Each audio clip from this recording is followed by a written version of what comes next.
Oh, hey guys. Well, you may notice we're not working in the garage right now. I got to a point, yeah, it's snowing pretty wicked, classic March weather. Can't even see out my mirrors. Ugh.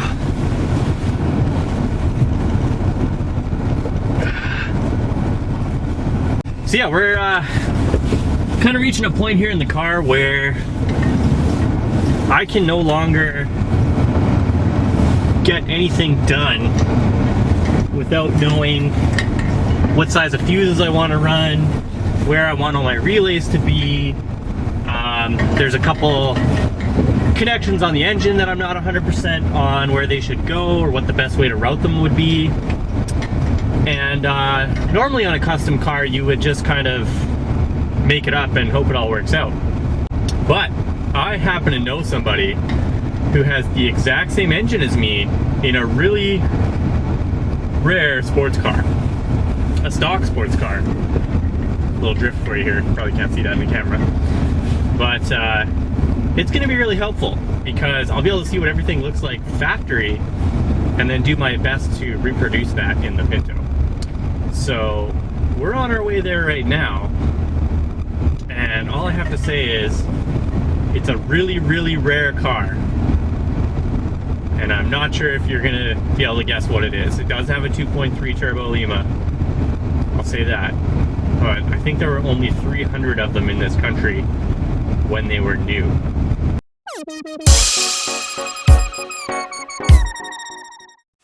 I had this huge plan that I was gonna unveil this car and like peel the car cover off of it, but for some reason the car cover's not on, so instead, can you guess what it is? All right, here's the unveiling. Boom! What is it? What is it? Is it a Fox body? Oh, it's not just a Fox body. SBO. Now we're making a Pinto SVO, basically. Pretty sweet. Now we're gonna go through this car another time. It's super sweet, but I'm here today because I need to take a look at this engine. So let's pop the hood, see what's up. So on my last time I came here, I walked in the door and I did like an unveiling. I flipped the switch on, and then after that, I have nothing because I was just recording things so I could remember stuff. So talk to me about the car. I don't know, it's a 1984 SVO Mustang. Special Vehicle Operations is what it stands for. It was which is now SVT, which makes all the Ford Raptors and the Ford GT and all Ford Performance. And this was their first vehicle they made. This was kind of made to be like an autocross car. Move the center of gravity back. I think it's Adjustable shocks, dampers, adjustable dampers.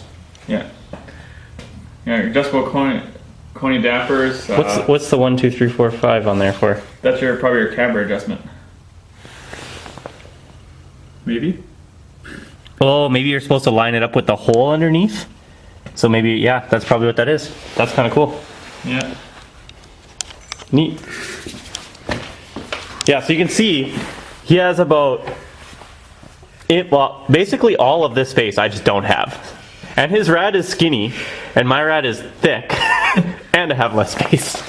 So it's gonna be a nightmare. So yeah, pretty much come here to look at this car a little bit. Tegan's loading up and getting it out of here. And these are really rare. On my way over here I said they're like 300 made in Canada? 300, I think we're in Canada. 9,000, a little over, a little less than 9,000 was ever made.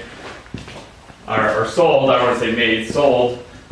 So 9,000 sold, and what are they? Well, if they're not sold, what are they? They're just threw them in the garbage? Well, I don't know. 9,000 made, 3,000 thrown in the garbage.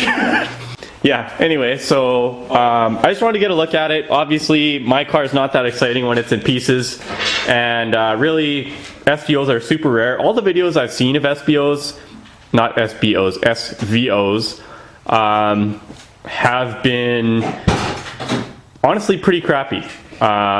Like, people just kind of go, oh, here it is. I don't know that much about it. Or I just bought this, and I'm doing a bunch of upgrades. and they basically proceed to ruin the car. Not everyone, but some people, right? So. Oh yeah, and if anybody actually watches this and they shut up their SVO and they look at their turbo and it's, oh look, the turbo is cherry red, and they shut up their car, you need to rethink your life. I'm gonna draw an arrow showing the cherry red turbo. Yeah, he had the header system with the front mount air cooler, so you could see like exactly where the turbo exhaust housing was, and it's just like, yeah, wrecked it. I'm not gonna mention any names, but yeah, it was pretty bad. So basically, one of the things that, like, newer turbos, they've somehow overcome this. I don't know how. I haven't really looked into it. But old turbos, yeah, well, I think what they did is on new cars, they just let you wreck the turbo and go, it'll last till warranty's over. I've heard of several issues on the new EcoBoosts, but that's neither here nor there. I don't own one, so I don't know. But anyway, on old turbos, it's really important that you let the car idle, especially after a hot run, before you shut it off, so that there's oil circulating through the turbo, because what happens is you shut it off, and basically the oil stops going to the turbo, but it's still spinning at 80,000 RPM or more, and it's super hot, and it just gets cooked and baked in. So it's just bad. We won't go into more detail than that, but just, yeah, anyway, not good. So I might as well say, you know what, if you have one of these, you already know everything about it, but for people who don't have one of these, Tegan, what are the 5 major things that make this car epic? I'd say one of the biggest ones is, to start with, is just like, besides obviously the turbo, is just like the suspension's adjustable and like bigger brakes. I think it was the first Mustang with 4-wheel discs. Like, it's actually like a track Mustang. So yeah, so like I would say one major feature, like just trying to group it as an overall thing, is like this car was actually made to handle. I might as well show the oversized front sway bar. It's not in there. Oh yeah, we had to take it out on account of it was cracking the frame, so I need ripping the frame apart, which is why it's getting loaded up to get fixed. Yeah. What else? Oh, okay. Well, it was a turbocharged inline-4 Mustang, so that was also a first. I think it was 100 pounds or 150 pounds lighter than this regular Mustang. Plus, the engine shorter, so they can move it farther back in the wheel well. I think this one had 46 or 48 rear wheel to front wheel biased, and it was like 2 or 3% better front to rear wheel biased, getting it to 50-50 than the V8 Mustangs were. So better weight balances for tracking and cornering. So the first formula for autocross cars was this car from Ford. Don't quote me on that. Don't rip me apart. Yeah. So yeah. So trying to go back to it. A ton of just super cool features that weren't available back in the day. It's got the off-center hood scoop that's there to cool down the intercooler. Other 3 things that make it awesome, obviously super low production. All the buzzers. Okay, I gotta show my favorite feature. Get out of the way there. Okay, this is the coolest thing ever. So this has a squeeze thing. Can I squeeze it? Sure. Just once. You squeeze it and it adjusts to your pneumatic lumbar support. And I just think that's the coolest thing ever. In Fox body. It's basically a Ferrari. Are you gonna start it? I can. I got to start in a while. You don't have to. Yeah, so classic thing with Fox bodies, SVOs, not an exception to this rule. The clutch cable broke on this car, so it doesn't drive. The clutch cable did not break on this car. The clutch pedal welds came out, which never happens. I've told you this a million times. Yeah, I just think he's full of crap. But if it happened, it happened. Whatever. I'll show you. I'll send you videos. Super bad luck. You know, if you send me a video within the next week, I will put it in this video and show people that it was in fact the cable.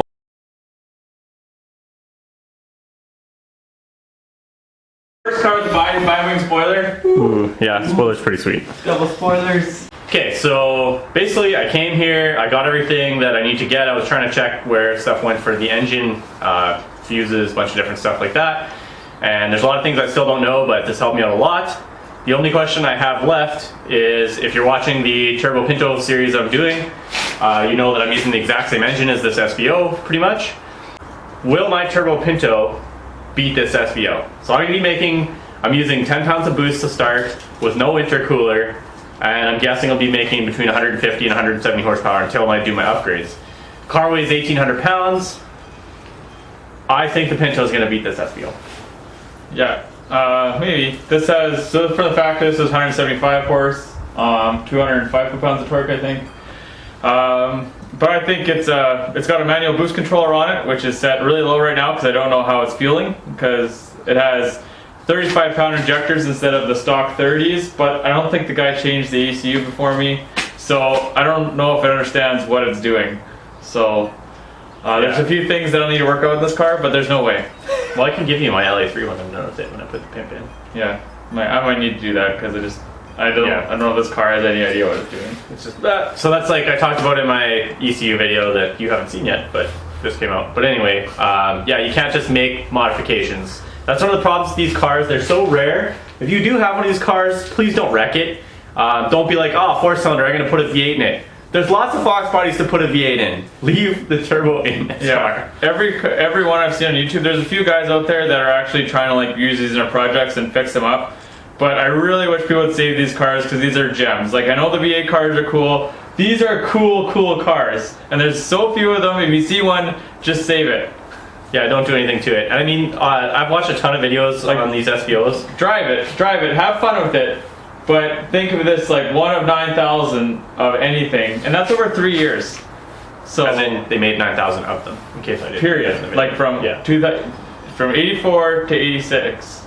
Just that's it. They're trying to do it. So they're super rare. And this car here, I'm sure I got enough footage of it. I'll be showing you lots of images. But this car is a perfect example of a car that's been well taken care of. It does have 200,000 K on it, but you don't find these in mint condition. And yeah, just don't. If you have one, treat it nice. Save them. They're rare. Or actually destroy it, so this one goes up in value. No, don't do that. Sell it to me for cheap. Yeah. So anyway, I do think the Pinto's going to win. Tegan obviously thinks the SVO's going to win. We're going to be doing lots of races with these two cars, I think. So stay tuned for that. That'll be coming up. So yeah, Tegan just pulling up the trailer. We're going to load up this SVO. He's going to get the ARB in the front fixed and the clutch cable, or the pedal, as he seems to say, broke. I've never heard of clutch pedal breaking, but that'd be his luck. But I really appreciate you guys watching. Coming up in the next few episodes, we're probably going to be getting the Pinto running, or at least closer to running, turning over for sure. So tune in for that. If you want to know more about 2.3 Lima turbo tuning, 2.3 Lima turbo tuning, that's a mouthful. We'll be doing lots of stuff with that. I will be putting a Pimp X in eventually. Got lots of big plans, so if you have an SVO or basically any late model Ford with the 2.3 Lima, there should be a lot of good information on here for you. So thanks again for watching, and we'll see you guys next time. What shall we do with the drunken sailor? What shall we do with the drunken sailor? What shall we do with the drunken sailor? Early in the morning, way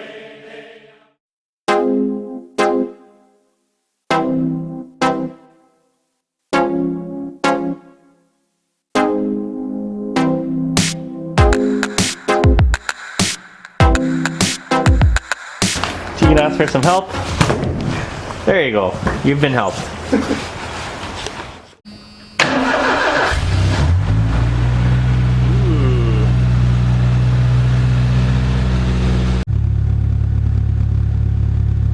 Yeah, so come over here for a second.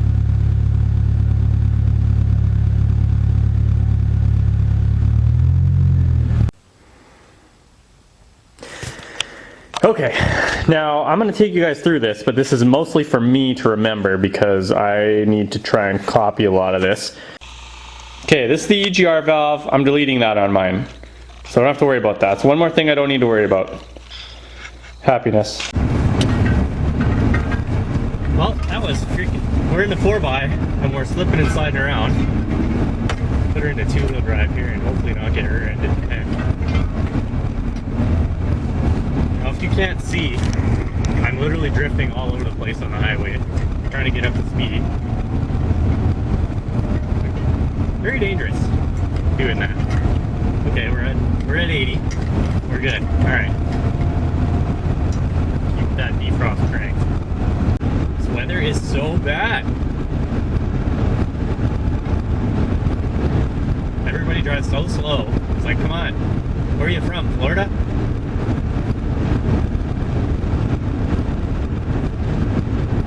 Not that I'm impatient or anything. I'm not even pushing it, I'm ripping past these people. See, when you live in Canada, this is just like normal weather. It doesn't bother me at all. I remember one time I was in Minnesota and the weather was like this. People were all over the place in the ditch. Now, if you are from Minnesota and you're fine with weather like this, I'm sorry, I don't mean to paint you all with the same brush. When I was on the interstate, let me tell you, it was pathetic. There were people going like 20 miles an hour in conditions no worse than this, and I'm going 60-something miles an hour right now. So, just saying. If you want to learn how to be a rally driver, come to Canada. Just drive normally.